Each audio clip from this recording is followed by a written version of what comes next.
This is a Shields of Shame exclusive. Okay, so you're just not going to cooperate at all? Playing hard to get along with right now. And the fun part is the governor will be here in about 10-15 minutes. I'm going to try to keep this up here. I didn't have anything to hide. I'll give you a hint, now would be the time. Because it was impossible, sir. Well, it's my cologne or something, my mouthwash, my cologne or something, but they're saying that I smell you from here, and I'm like, y'all don't smell them drinks from several hours ago. Y'all don't. Well, that's tell the truth. Honesty's the best policy, right? But because I know that with the way they were saying I reeked of alcohol, I knew that it was not alcohol that they were smelling. Because I had 2 drinks hours before coming to work. It could not have been. It just doesn't affect your career as a DPS employee. It will affect your career amongst. Georgia Post Council Investigator Lee. Hey, this is Adrian. I missed a call from you a few minutes ago. Hey, how you doing? I'm good. I'm Investigator Lee with Post. I appreciate you giving me a call back. Yes, sir. You got a minute to chat? Okay. I got your case from the your time at GSP. I had a couple questions I want to go over with you. Okay. Let's see here. Let me pull it back up. Hang on 1 second. Okay. So it was alleged, let's see, February 25th, 22, that you had reported for duty with the odor of alcoholic beverage emanating from your person. That was the allegation. Can you kind of walk me through what happened that evening? I showed up to work. I worked night shift overnight, so I'm thinking it was either 8 at night until 8 in the morning, something like that. One of my coworkers, Johnny Kirk, had referred me to a restaurant in Atlanta. Mm-hmm. I told him that I went to that restaurant, Del Frisco's, earlier in the day. I started working my shift. I guess in the meantime, Johnny Kirk had went to the supervisor and told him that I was at a bar before work. Supervisor approached me, asked me if I'd been drinking. I said no. They called Nighthawks, Georgia State Patrol's DUI task force, to come out there and do field sobriety on me. I told them no. Then the supervisor was like, hey, you smell like alcohol. Tell me the truth, this and that. I said, no, I don't. Like, I haven't been drinking before work. They put me on administrative leave, took my gun, car, everything from me. Supervisor drove me to go get drug tested. Mm-hmm. I blew 000 on a drug test, but they didn't get a copy of the drug test, only I did. And I was still suspended, and they kept me out for a month before they finally brought me in for investigation. And during the investigation, they said that I was drunk and that I lied to my supervisor. What did they say you lied about? They said that I wasn't honest when I told them that I hadn't been drinking prior before work. But I did have drinks prior to work, but they were so far before work that I didn't tell him about it. It's like I wasn't throwing them back on my drive to work. I wasn't throwing them back within a couple hours before work. I had 2 drinks total the entire day, and that's not a violation of Georgia State Patrol policy. But I mean, they're basically saying that I lied to him because I didn't tell him that I was drinking before work. I told him no because what I did that far earlier in the day didn't have anything to do with why you were questioning me then.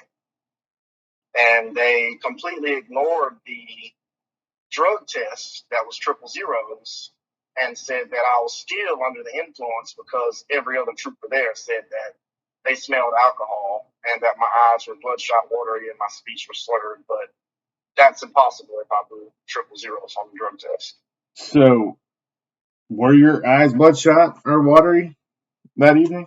They possibly could have been. That's another problem I have. I was going to a funeral the very next day, and they did not give me the day off.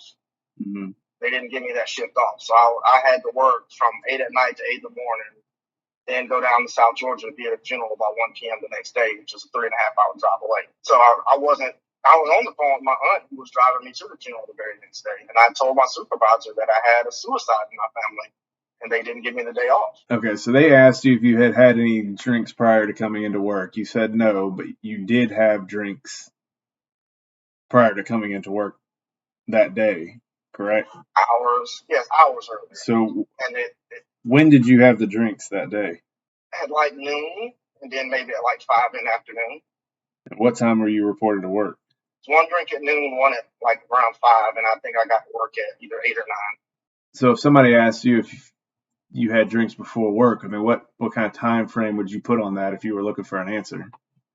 Well, from a police officer and a DUI standpoint, so if I pull you over and say, hey, you've been drinking, and I had a drink 8 hours ago, 3 hours ago, I'm going to say no. Like, you're obviously asking me if something's in my system right now, and if that's the reason why you're asking. So as far as you asking me if I'm drunk or if I've been drinking or if that's the reason why you're asking me that question, and no, that has absolutely nothing to do with why you're asking me if I've been drinking and it was so many hours prior. No, there was nothing in my system. So at That's state patrol policy. any point at that night when you arrived at work, did you tell Trooper Kirk that you had gone on a date and consumed alcohol? No, I told him I went to Del Frisco's with a chick. That's all I told him. Well, I didn't even tell him I drank any alcohol. So you just told him you went on a date. You didn't tell him you consumed any alcohol. Right. So why would he say that when asked by his supervisor? I don't know. That was a lie on Johnny Kirk's part. Okay. So you were a trooper. I'm sure you had extensive DUI training. Why do you think 3 separate troopers reported that they thought you were under the influence? If my eyes were red, then yeah, that could be an indicator. I even brought I was wearing cologne that day, a fruity smelling cologne, and the Nighthawks guy did ask if I had diabetes because that can make your breath smell fruity. Mm-hmm. And I told the OPS investigators, and when I filed an appeal, I told 02 and my Major King, I even brought the cologne and said, if they smelled something fruity, it was this. But it was not alcohol. Because Sergeant Lundy said that he smelled the heavy odor of an alcoholic beverage as he was driving me to take the drug test. And I blew triple zeros. Mm-hmm. When alcohol leaves your body at 0.02 per hour. So if you still smell it 2-3 minutes before the drug test, why didn't the drug test have anything in my system? There was never any alcohol. I gotcha. So when the Nighthawk troopers showed up, why didn't you do any of the field sobriety tests then, if you knew you hadn't had anything to drink? Because it was like they were out to get me. But that guy said he had never met you before. He didn't know who you were from, Adam. He hadn't, but from the timeline of events, Uh-huh. it's like I got there, everyone started acting weird. Like, I told Johnny Kirk that, and I checked in, started doing everything as normal. Then Sergeant Lundy, he would just walk up and stare at me while I was on the phone with my aunt. And I was like, hey, Sergeant, need something? I'm on the phone with my aunt trying to coordinate funeral arrangements tomorrow. He was like, no. Then the captain called me. Then I went up. Then I do think Sergeant Lundy did ask if I'd been drinking, and I told him no. Then I think I went and talked to Johnny Kirk again. I was like, hey, man, why is Lundy asking me if I've been drinking? And Kirk was just like, I don't know, but Lundy just asked me to come relieve you. So that's when I got relieved. Then Nighthawk showed up. He was like, hey, he literally treated me like I was in a DUI stop. Stand right there in front of my bumper, do this, do that. That I think you're under the influence. And I was like, no, I'm not. And I have physical problems, and I just did not trust doing the test. I was a Marine Corps veteran. I've got herniated disc in my back. I had prescriptions for pain meds, all kinds of other stuff. I just wasn't going to do that test. I knew that, and then that test isn't Georgia State Patrol policy. That test was so they could arrest me for driving the vehicle. So they could have said anything and then arrested me for driving the State Patrol vehicle.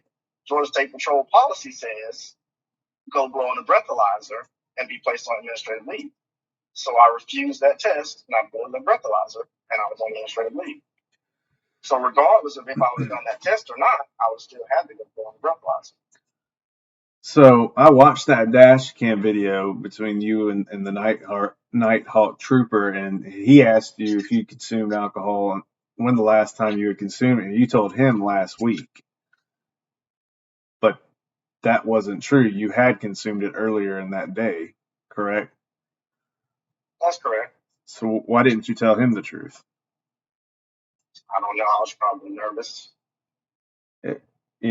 My job is kind of to sift through the evidence that's presented by the agency, and what the officer's presenting. And I don't know you from Adam. I don't know any of these troopers from anybody. So from the outside looking in, you've got one trooper reporting that he smells alcohol on you to his supervisor. The supervisor comes to confirm it for himself. They call in an expert from the Nighthawk unit to confirm it for themselves. You tell him that you didn't have anything for at least a week. You refuse to do any of the field sobriety. I mean, do you see how signs point to something was going on that evening? But if this were a DUI case and I blew triple zeros, it would have been thrown out.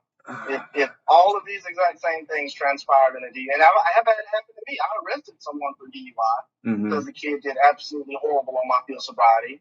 His test results came back triple zeros. I dropped the case. As simple as that.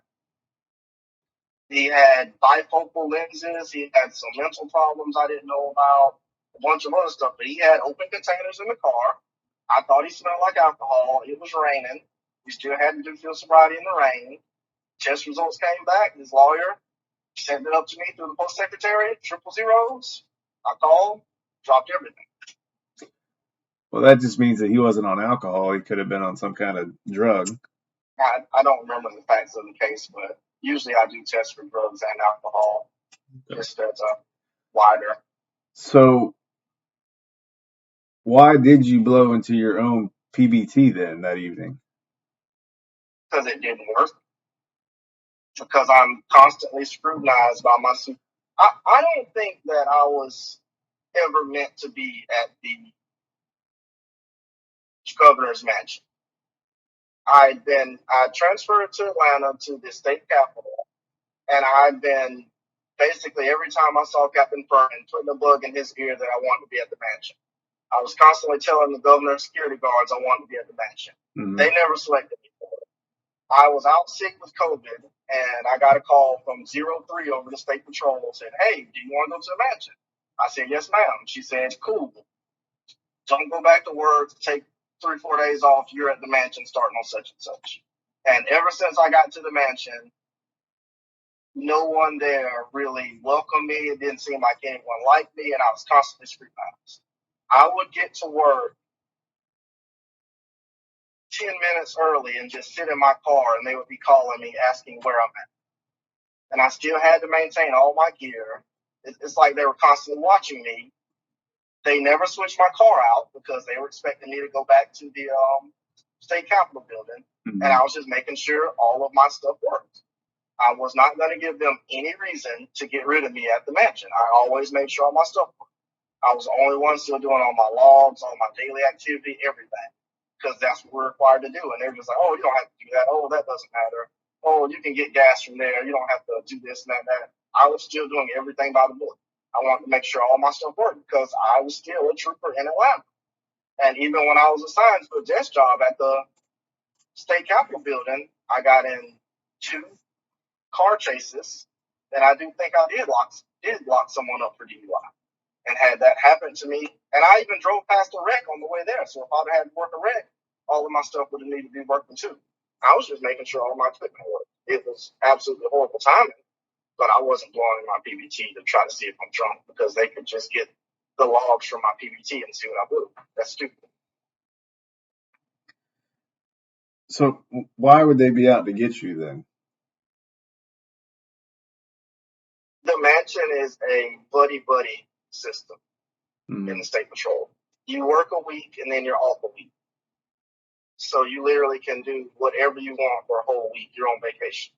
They drive unmarked cars. They really don't answer to anyone. Johnny Kirk was telling me to sleep on night shift and just hide from Captain Furman. If I'd have got caught by Captain Furman sleeping, I would have been out of there or probably fired in the same manner, sleeping on post. But I didn't do that. They did it. Yeah, but I knew better. why would they have a problem with you being there? Is what I'm saying. I mean, Trooper Kirk spoke very highly of you during his interview. It sounded like he considered you a friend, and in the way he described, the relationship he had with you throughout the whole process. If he was my friend, then he would have said, "Hey man, have you been drinking something that smells like alcohol?" Mm-hmm. Instead of him going and telling someone that I'd been drinking when I hadn't even told him that I'd been drinking. I just said I went to Del Frisco's Grill. So this whole time I thought Johnny Kirk was my friend, but Johnny Kirk wasn't my friend. And after I got fired, when I told a couple other troopers that Johnny Kirk was the one that initiated that whole ordeal, they said that at trooper school they called him Johnny the Rat because he told on people to try to get ahead.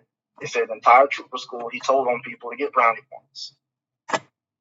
And then I even know another trooper that said Johnny Kirk told on him on an off-duty job just so Johnny Kirk could get the off-duty job over him. And Johnny Kirk telling me when to sleep, probably so I could get caught sleeping too. I don't know what it was, but I mean, what advantage would it give him? I mean, he's already there. I mean, what other post could he get that would be advantageous over you? I don't know. A pat on the back.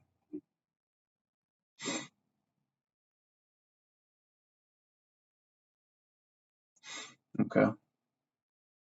So do you at least see where the issue is where, Sergeant Lundy asked if you had anything to drink, the Nighthawk Trooper asked if you had anything to drink, you denied it to both of them, but then when it came up in the IA interview, you admitted to having something to drink prior that day?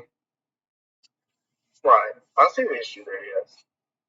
I mean, I think at the end of the day, whether you were drinking or intoxicated on duty or not, that wasn't what they had the issue with. The issue was that you were deceptive in your answers to, your supervisor and then the Nighthawk Trooper.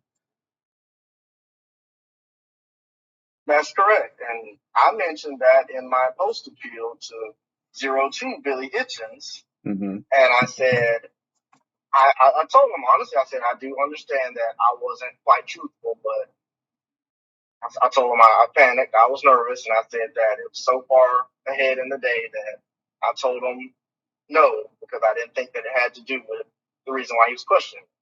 But then I also brought up, I'm being fired for being intoxicated. And policy says intoxication is the results of that breath test, not 3 troopers saying I was intoxicated. And he just said he didn't care. So I should have only been fired, if anything, for lying to my supervisor, not for being drunk. So it's like they just swerved around their very own policy just to say that I was drunk or just to add something else to my dismissal. Well, it was reported to Post that you were terminated because you were deceptive during an investigation. Yeah, all the paperwork that I signed cited 2 reasons: the Georgia State Patrol policy for not being truthful to your supervisor, and then the Georgia State policy for being intoxicated while on duty. Right. Well, and the threshold for an administrative investigation is, far less than the threshold for a criminal investigation. So,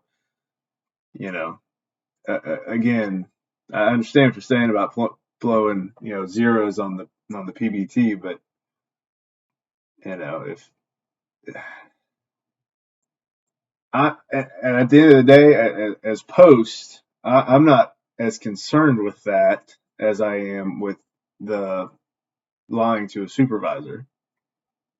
That's the issue that Post has with any situation is whether or not an officer was truthful. How can Post know that if you were confronted in another situation, you wouldn't be deceptive in that situation? I guess they wouldn't.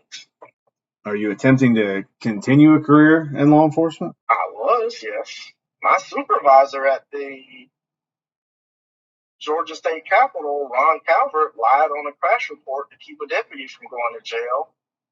All they did was bust him down in rank.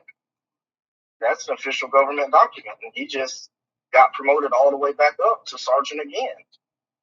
He was bust down from sergeant first class to TPR, and now he's made his way back through the ranks. I'm not familiar with that one. Myself and several other troopers that have been fired from State Patrol have all cited these exact same reasons and said, I'm being terminated for something far less than what this trooper did.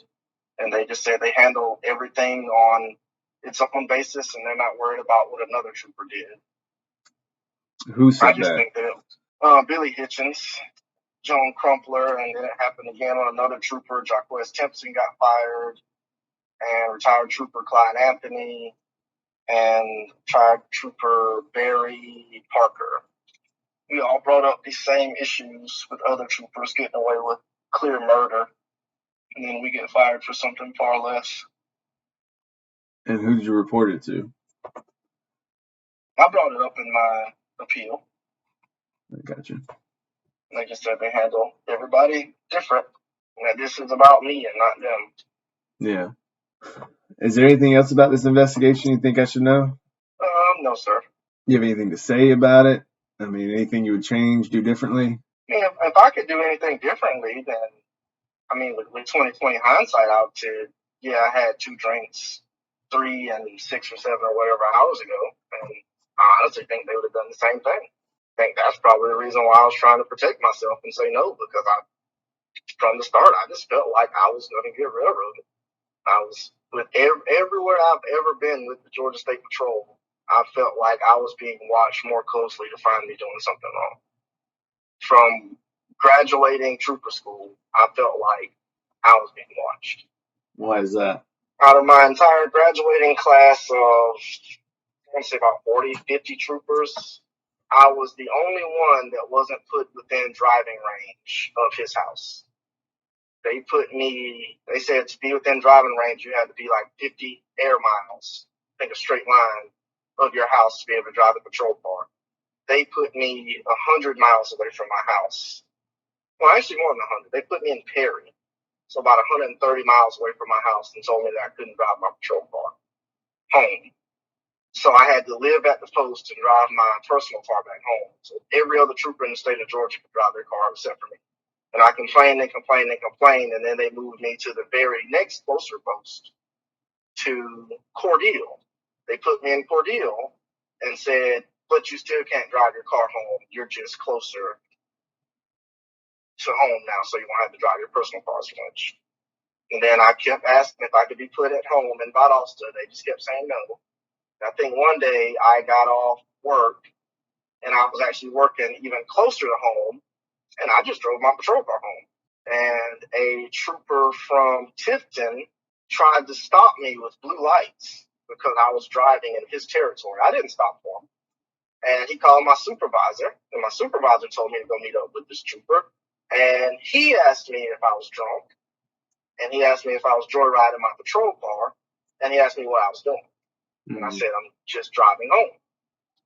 So I got disciplined for that. They made me leave my car at the post. I had to keep driving my car hundreds of miles every time I want to go home. I'm living at the patrol post, so it's like I'm always on duty. And that's when I put in the transfer to go to the state capitol building. And from the state capitol, you can drive your patrol car home anywhere in the state. So then I could actually drive my patrol car from Atlanta to Valdosta anytime I wanted. Mm-hmm. But at the state capitol, it was the same thing. Like, my supervisors would watch me on camera sitting down for 2 seconds when he said stand all day. And it's standing for 8 hours all day when I've got a bad back from the military, all kinds of other problems. So I would sit down to speak to all the representatives. He got mad. He took the chairs away, made me stand up all day. And then they would closely scrutinize the off-duty policy. When we work off-duty, construction jobs, road work, whatever, they were constantly trying to find coworkers violating that policy. And they would always tell me, you made a lot of money, but you drove your patrol car too much. And I would just respond with, but everything I did was within policy, correct? Yes, it was. Mm-hmm. So why are you talking about how much money I made, and why are you even bringing up me driving my patrol car? And by this time, I'd moved to Atlanta. I was only living 5 miles away from the state capitol. So I wasn't burning any gas actually at work. I was only burning gas driving to road construction jobs. But they always would say, oh man, you're making a lot of money. What are you doing with that money? Or it's, where'd you go on lunch? And it's like, I just basically do not like telling my supervisors anything that I do outside of work. So that's another reason why I lied. It's because I just feel like they're trying to get into your personal business. Mm-hmm. Where'd you go for lunch? Wendy's. What'd you order? Why are you asking what I ordered? What'd you do over the weekend? I even had a supervisor, what's his name? 448. I can't remember. No, it's not. His bachelor was 448. I put in an off-duty request to go on vacation for 2 weeks over the summer. And I had hundreds and hundreds of hours, probably a month of vacation time. Mm-hmm. And I put in a vacation request for 2 weeks. They brought me in the office and asked me why I needed 2 weeks off. I said, because I have the time. I want vacation. And they said, where are you going? Why do I have to tell you where I'm going? It's my vacation. And they said, well, they just can't approve it. I said, but why not? The schedule allows it. Why won't you approve my vacation? And they said that was just too much time off at once and didn't give any legitimate reason. And I told them that I wanted to go visit Africa. I wanted to go to Kenya and watch the Great Wildebeest migration. Mm-hmm. They were like, oh, man, we didn't know you traveled. And then I started telling them, yeah, I've traveled the whole world before I joined State Patrol. Then they were like, okay, but we're still not going to approve it. And he said to let him know different days via text message, and then he would let me know if he would approve the vacation request. That's not policy. Policy says that they're supposed to give me a written reason why they denied my vacation request. They just denied my vacation request for no reason whatsoever other than to be spiteful. That was the kind of treatment I went through my entire time in State Patrol. That's why I didn't tell anybody anything I did outside of work. So, how often were you said you were at the Capitol before the mansion? Is that right? Right. Was that a day shift or a night shift position? It was mainly day shift, but at some point I did transfer to a night shift. So how often would you go out for drinks the day before you had to go on the shift?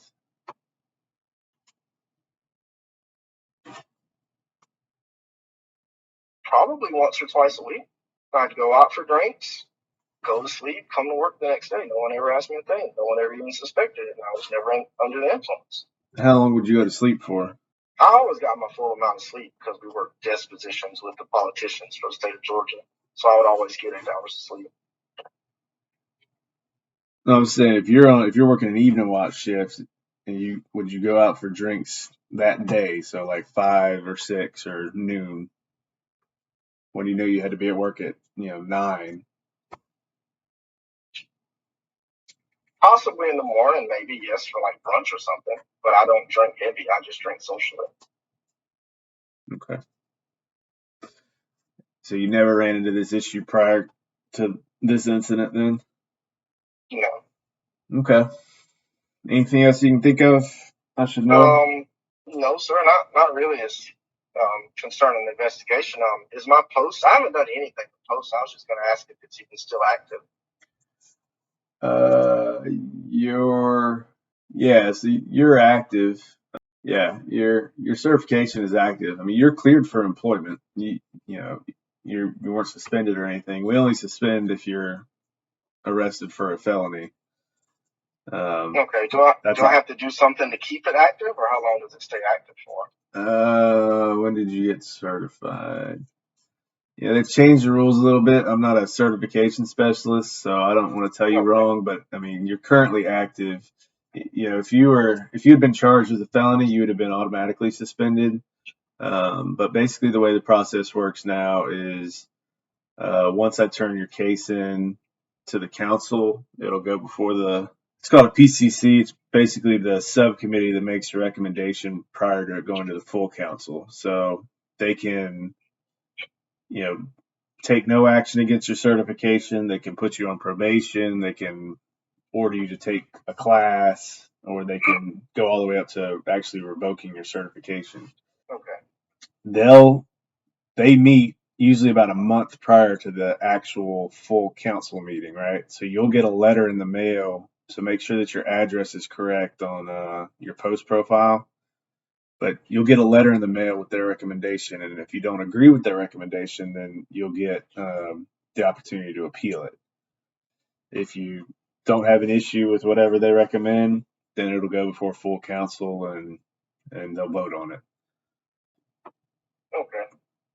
So I don't have anything to do with the scheduling.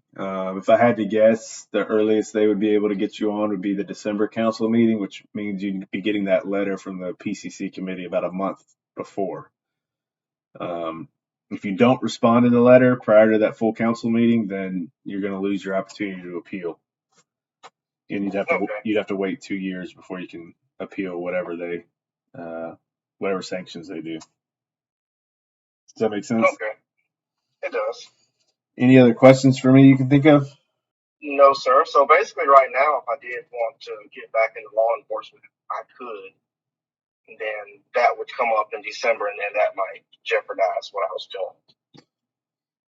Yeah, I mean, so if you look on your post profile, it says file review required, which means if any agency looks at it, they're going to know you have a post investigation. But it says next to that, officers cleared for employment and training, except for courses leading to a certification. So that means if you were to go to SRO school, you can't have that certification until your post investigation is finalized.